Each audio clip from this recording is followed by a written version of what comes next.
para conversar comigo sobre os números de São Paulo e sobre os outros números das demais capitais. Eu chamo Maíra Goulart, cientista política e professora. Maíra, como você vai? Tá tudo bem?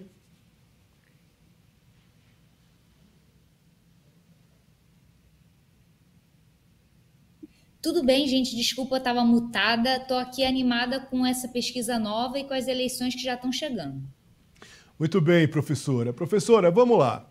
Essa pesquisa Datafolha, ela mostra uma estabilidade, ou seja, por mais que a cadeirada tenha sido um assunto, tenha tomado o debate eleitoral, vamos dizer assim, de São Paulo, desde o último domingo, quando aconteceu o debate na TV Cultura, esses números do Datafolha mostram estabilidade. Mostram estabilidade. É claro, inclusive do próprio Pablo Marçal. Mas com o crescimento ali de 1 ponto percentual do Boulos, tem ali um distanciamento já em relação ao Marçal, para além da margem de erro. A gente está falando aí nos limites ali da margem de erro. Queria uma avaliação da senhora, começando aí por esses números de São Paulo. Bem, às vezes a estabilidade fala muito.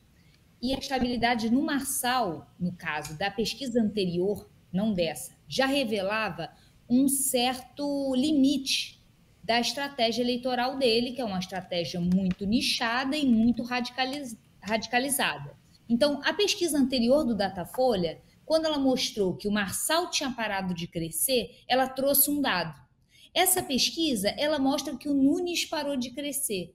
Isso também é um dado, porque a última pesquisa tinha dado resultados muito significativos, oriundos do início da campanha da TV e do rádio, essa campanha mais tradicional. E essa estabilidade auferida na pesquisa de agora, talvez mostre que o resultado assim mais rápido a ser obtido com essa estratégia, pelo menos aquele que estava represado, já foi atingido.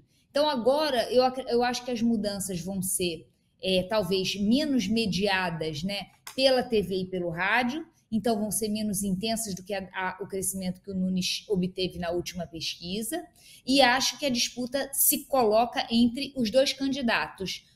À direita, o Nunes, se descolando do Marçal, como candidato que ao mesmo tempo é o candidato da direita e o candidato da política tradicional, e o Boulos, um candidato que representa a esquerda, mas também a mudança para aqueles que estão insatisfeitos com a política municipal. Eu queria dar um alô aqui para o pessoal do Ceará que está acompanhando o Poder Expresso pela Nordeste TV. Também tem um pessoal aqui, ó, comentando aqui no YouTube. Vamos lá. Tem gente reclamando aqui. O Peterson de Souza está dizendo, Datafolha, está dando aqui fazendo aqui um sinal, né, uma expressão, vamos dizer assim, escreve aqui algo como duvidando da pesquisa. Eu queria dizer uma coisa, professora. Quem acompanha a pesquisa não tem como, quem acompanha a política não tem como, numa situação dessa, se deslocar de análise de pesquisa. E é importante se dizer o seguinte, quando as pesquisas, né, possivelmente os candidatos que estão divulgando, os nossos, né, a nossa audiência, parte da nossa audiência, que está duvidando da pesquisa, quando as pesquisas estavam mostrando uma ascensão de Marçal, essas pessoas talvez acreditassem nas pesquisas. E agora que a pesquisa mostra um resultado, pelo menos de estabilidade em relação a Marçal, as pessoas começam a desacreditar as pesquisas. Eu não estou dizendo que é o caso da nossa audiência aqui, mas é importante reforçar que, para quem analisa a política, não tem como não analisar a pesquisa. Claro que pesquisa registrada nos tribunais devidos, com margem de erro, com metodologia, que é o caso da pesquisa Datafolha que a gente está apresentando aqui. Professora, vamos lá. A senhora acha que essa pesquisa, a senhora já respondeu de alguma forma, elas consolidam essa vantagem claramente de Nunes e de Boulos em relação a Marçal? Pergunto isso por quê? Porque claramente Marçal tem ainda, de maneira forte e consistente, a força do eleitor homem. Você não teve ainda um indicativo, nem do Boulos, nem do Nunes, efetivamente, de mostrar vamos dizer assim, de ganhar nesse segmento dos homens. O Marçal fortemente está bem nesse segmento e, ao mesmo tempo, no caso das mulheres, Boulos e Nunes estão melhor e Marçal, sim, aí sim, tem um desempenho um tanto mais sofrível, vamos dizer assim. Queria uma avaliação da senhora em relação a essa força de Marçal entre os homens. Bem, primeiro eu vou pegar o gancho anterior e falar sobre a credibilidade das pesquisas. E dizer que o telespectador, lá, a audiência que comentou, descreditando o Datafolha, está um pouco fora de moda, que agora a moda está descreditar um pouco a Quaest em relação ao Datafolha, dizendo que as amostragens da Quaest estão sendo um pouquinho mais distorcidas e colocando mais peso no Datafolha e na Atlas do que na Quaest. De todo modo, uma informação para a gente agregar é que você pode desacreditar uma pesquisa pela amostra, dizer que ela está calibrando mal a amostra, ou ela mesmo estando bem calibrada, não captar alguns fenômenos, como é o caso do voto envergonhado no Marçal, que é uma possibilidade, né? Que esse eleitor, quando perguntado, ele fica com vergonha de falar que vai votar no Marçal e diz que vai votar no Nunes, que é uma direita mais limpinha do que o Marçal. Então, de fato, isso pode estar escamoteando um percentual um pouco menor do Ricardo Nunes na eleição. Tendo isso dito, o conteúdo discursivo de Pablo Marçal e também a sua imagem tem um caráter profundamente misógino. Isso não significa que qualquer mulher vai ter aversão a votar em Pablo Marçal, mas aquelas que não aderem a um discurso misógino, porque é possível você ser mulher e ser misógina, vão ter uma certa... Aquelas que rechaçam esse componente misógino vão ter dificuldade de votar num candidato que está o tempo inteiro falando para os outros agirem como homem, como se agir como homem fosse melhor do que não agir como homem. E nós, mulheres, não temos como naturalmente agir como homens, uma vez que a nossa natureza é agir como mulheres. Então, eu acho que vai haver, sim, um problema nessa ligação entre Pablo Marçal, identificação entre Pablo Marçal e um público feminino que tem orgulho da sua feminilidade, orgulho de fazer parte desse gênero. Para o Rio de Janeiro, no seguinte sentido, ontem, e aí para a pesquisa do Rio de Janeiro, vou dar os números aqui do Rio de Janeiro. O Rio de Janeiro está dando o seguinte, vamos lá. Paz lidera com 59%. Nesse caso do Datafolha, Paz mantém ali um percentual, ok, de 59%, mas tem claramente um crescimento do Ramagem em 17%. Né? Ramagem cresce para além da margem de erro.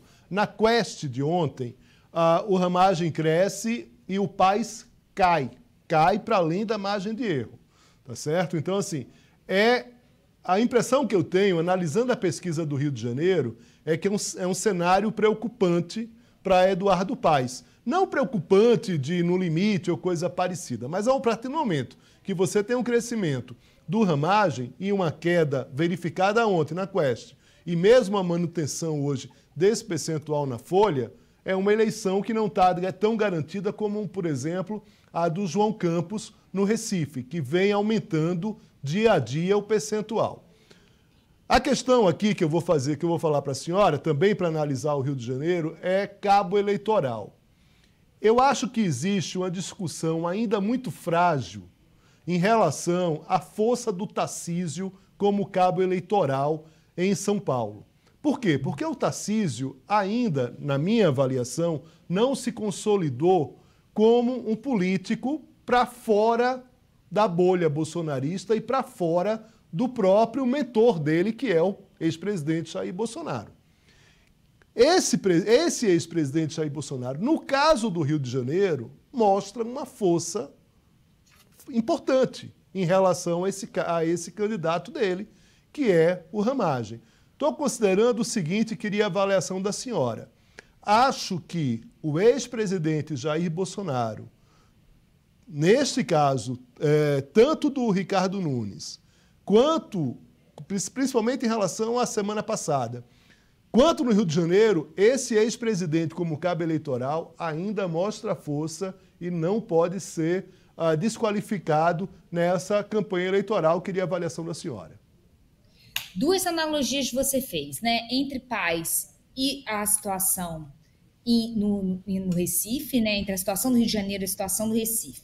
Sempre foi diferente, porque o Recife, enquanto uma capital do Nordeste, tem uma predisposição, pelo menos nos últimos anos, em votar em candidatos que não estão à direita do espectro ideológico. É claro que existem exceções, Maceió e tal, mas de modo geral. Então, o Rio de Janeiro sempre foi um cenário mais favorável para candidatos bolsonaristas ou à direita do espectro ideológico do que comparado com uma capital do Nordeste. Mas aí tem a segunda analogia no seu discurso, que é entre Ramagem e Nunes. Ramagem precisa muito mais de um cabo eleitoral do que Nunes, que é prefeito, tem a caneta, aparece, inaugura, tem a mídia para divulgar seus fatos. Então, para o Ramagem, o cabo eleitoral Jair Bolsonaro é tudo. O Ramagem sem o Bolsonaro, ele não tem nenhuma trajetória no Rio de Janeiro. O Nunes foi eleito vereador, é prefeito. Então, o papel de um cabo eleitoral, ele é relativo também ao perfil eleitoral do candidato. Quanto mais conhecido é o candidato, quanto mais trajetória ele tem no município, menor a importância do cabo eleitoral. O que mostra o porquê Eduardo Paes está evocando muito pouco a figura de Lula, embora ela seja fundamental para os indicadores de aprovação que ele está tendo, porque é o investimento do governo federal massivo no Rio de Janeiro que está permitindo que ele faça tanta entrega. Mas não é tão interessante para ele, em termos informacionais, o cabo eleitoral, porque ele já tem a informação do seu nome circulando na sociedade.